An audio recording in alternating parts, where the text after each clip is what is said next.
Welcome to the Land Your Bet Sports Betting Show. Late night here on Wednesday, getting ahead of Thursday's slate with you guys, mixing things back up to the way that it used to be. We're just going to be looking at player props. I do have some projections for those props, looking deeply into them. And then I'm going to be looking at some leans as well so that we can make sure that we're getting ahead of what we got tomorrow. Some stuff that's not out yet. That's really why it's a lean, because we don't have props for a couple of the guys that I am eyeing for tomorrow just yet. That's going to be what the live stream is for tomorrow at 3 p.m. Eastern. I know I keep switching it up on you guys, but the people have spoken. And more than anything, I got more feedback telling me to have it at 3 p.m. tomorrow than I even got saying push it back later. I am going to drop the beginning of that the live stream tomorrow with the best bets and final plays that I have on top of the two that I already played tonight with you guys. So make sure to subscribe to that page. Continue to follow along. That's going to be the schedule moving forward. Going to be doing these player prop projections and picks when I've got those lines up the night before. And then during the live stream, going to start the live stream off by giving you my final plays. And then we're going to go through what you guys have, asking me in the comments about the different player props that you want to know about as we run through those together. Let's go ahead and dive right into my first one here, because it is a bet that I was worth putting a full unit on tonight already before obviously we even get into Thursday yet. So it's Jaylen Green over 22.5 points.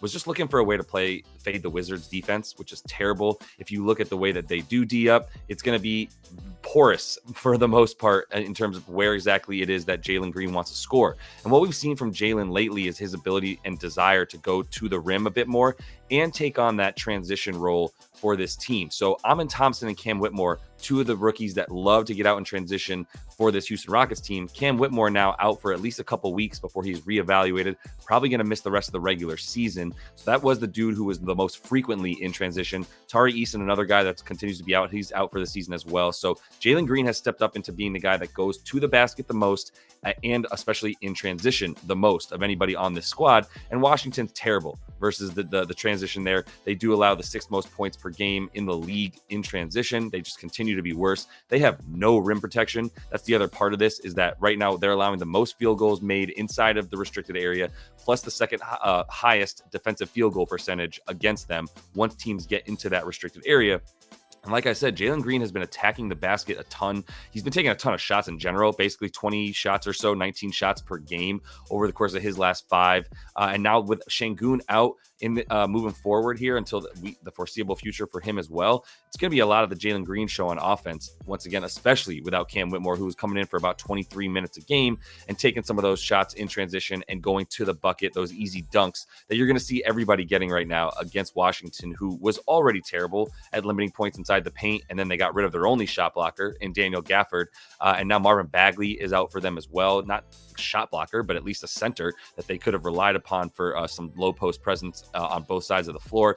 Not going to be there anymore. Washington also allows a ton of points to the exact profile, what we talk about with Courtside Pal, one of our favorite places to look. But shooting guards in general, they allow the most points per game to shooting guards over their last 7. They allow the 5th most points to Jaylen's scoring profile and the 2nd most to his shooting profile. They also allow the most assists per game to his playmaking profile. I do think he's in line for a few more assists probably, but that's something we'd rather leave to the Fred VanVleets of the world. They also allow a ton of assists to Fred VanVleet and his exact prototype, and also point guards in general. So Jaylen Green was good enough for a full unit at 22.5. I do think that line should be up around 25. So 24.5 would be a much more fair line, I would assume, and that's what I project.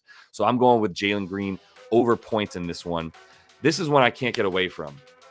I have a bad feeling about it because 26.5 points is so high for Tyrese Maxey, but I can't get away from it because everything about the way that he plays and the way that Milwaukee has been on defense and where they've been weakest on defense for the whole season, but especially as they've reverted back to this bad defensive team over the course of their last roughly 5 or 6 games.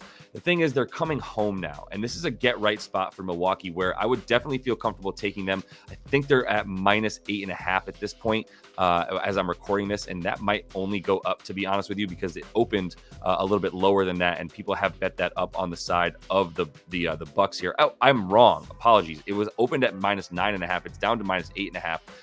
I like it at -8.5. I'm not gonna lie. I do think about 8 to 9 is a fair line, but at the same time, like with the sort of, like I said, with the way that this is a super get right moment coming back home after a road trip that was pretty unsuccessful for the Milwaukee Bucks, this does feel like a moment in time where they're happy to lay the smack it down on this Philadelphia 76ers team and just take advantage of the fact that they're just missing so many dudes, right? If you want to talk about specifically why this Milwaukee team is so bad and why this matchup is so good for Tyrese, they're bottom 10 on courtside pal in terms of defense versus his scoring and shooting profiles, but they also allow the third most points per game to PNR ball handlers. That's pick and roll ball handlers. So the dude that's got the ball in his hands to start the pick and roll action, Tyrese Maxey's doing that in the 91st percentile in terms of how often he's doing it, and he's doing it in the 91st percentile in terms of the points per game that he's scoring off of it. So he's top 15 or so in both of those categories, and it's also about the threes that he's taking. Now, I hate the threes prop, and I hate when the books do this. They're giving us over 2.5 threes for Maxey.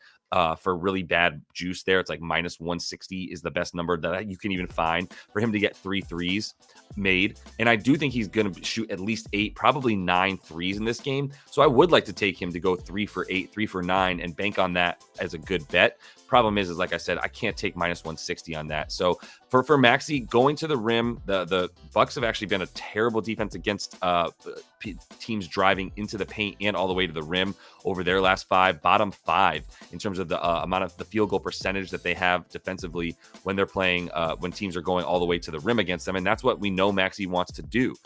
They're also dead last in terms of above the break 3-pointers over their last 10 games is Milwaukee. So that's where they've been weakest. Dame has been exposed a bunch. And now Pat Bev has come in, but he missed a game or two. He's probable to play in this game. So we should see Pat Bev on Maxey. It's another reason that you get a little bit worried about it. But with the frequency with which he's doing what he's doing and the way that Milwaukee is defending against his specific player and the where he's playing from, like I at least put a half a unit on near even money. I do think that this is going to go up. That's why I couldn't get away from it in part 2. I think that by the time that, this video even is seen by some people late morning, let's say tomorrow, what have you, this might be 27.5. I could see this going up as people take the good juice that you get for going over for Maxey, because every stat that you could possibly look at for Maxey and his type of player has done super well against Milwaukee, especially as of late. So a couple of leans that I have for you here.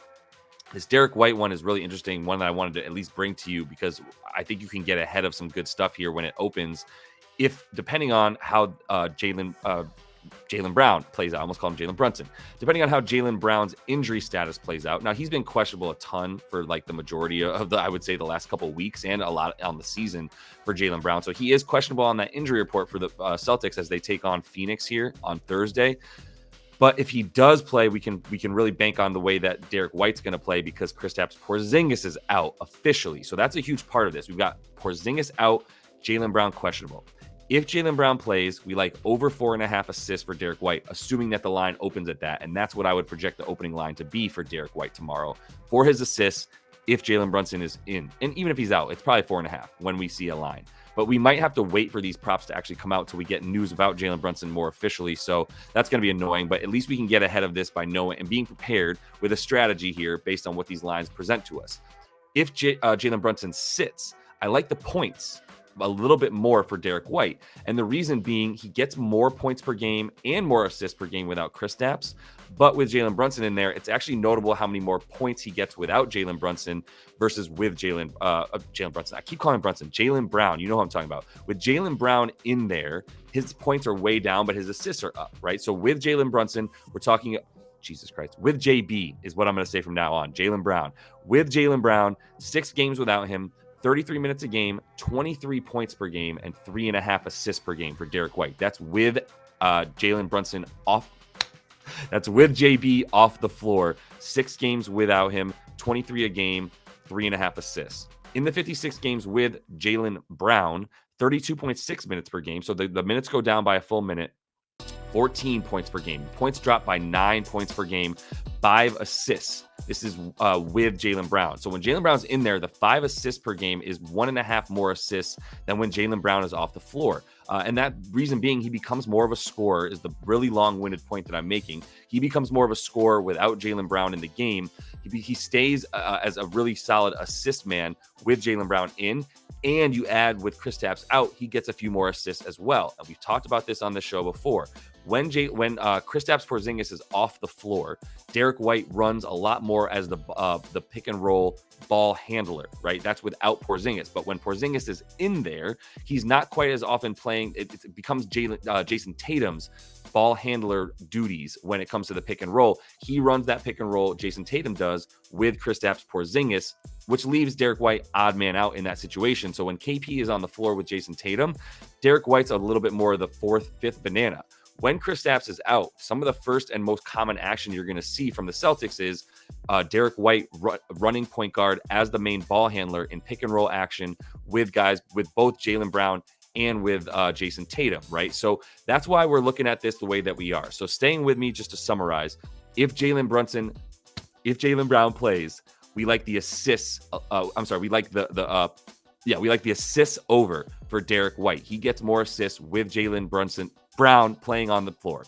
Over 16.5. Now I'm just doing it on purpose. Over 16.5 points is what I would project this number to come out at if we see JB not playing. Because when JB does not play, Derrick White assists go down, points go up.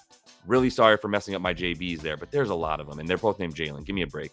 DeMar DeRozan closes us out because I'm super intrigued as to what's going to happen here with the way that these lines come for DeMar tomorrow. Couple things are going to really impact this. We might not see lines for the Chicago game in terms of player props for a minute tomorrow. Like, it might be afternoon and like almost evening time on the East Coast when we see props come out for this Bulls game. Reason being, we've got Kawhi, that's questionable. We've got James Harden, that's questionable. And we've got, on the Bulls side, Kobe White not likely to be coming back for a little bit. We saw him leave that game on Wednesday against the Pacers in seemingly agonizing fashion. So I don't think it's going to be good for Kobe White right now. And depending on how long he's out, Chicago might be even more in trouble. But more importantly, if he's out, I mean, I got to assume DeMar, that he hasn't played without Kobe White this season. They've both been playing pretty much every game.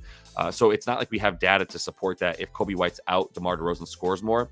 But come on, man, like both Kobe White's eating into his usage more than anybody else. And plus on the assist side of things, with Kobe White, he's third in terms of potential assists. We took his under tonight on Wednesday because we like the fact that DeMar and Ayo Dosunmu are both getting more potential assists and passes even than Kobe White was. So with Kobe White out, he was third, though, in the potential assists. And so that might mean a few more for DeMar, maybe a few more for Alex Caruso as well, is something that I would consider.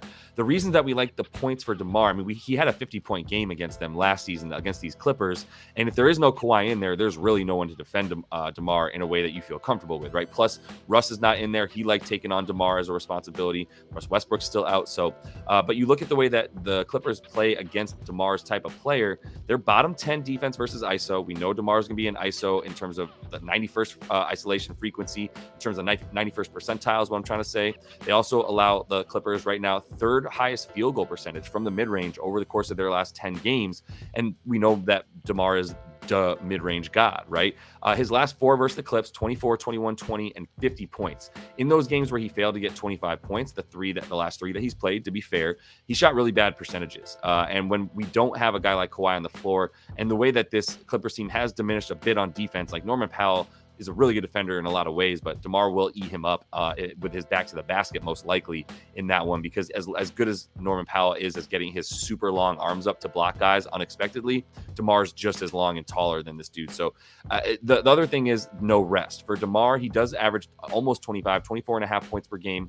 In the 6 games that he's played on no rest, without Zach LaVine, who we know is out for the season. With Zach LaVine in there, we're talking about 18 points a game for DeMar DeRozan on no rest in the 5 games that he's played without Zach LaVine. So I'm really interested to see where his stuff opens. I am down to take an over for DeMar and predict a pretty big game for him with a really high usage in this one. I would expect him to be taking 22, 23 shots in this game, especially with Kobe White not in there. So we're looking to see what we get from DeMar, but that is all the time that I have for you guys in this one. Another reminder to subscribe to that page. And if you're looking at the bottom there with the ticker, we did have all the stuff here with the injury report. We also have been letting you know on that ticker that the live stream is at 3 p.m. Eastern on Thursday tomorrow.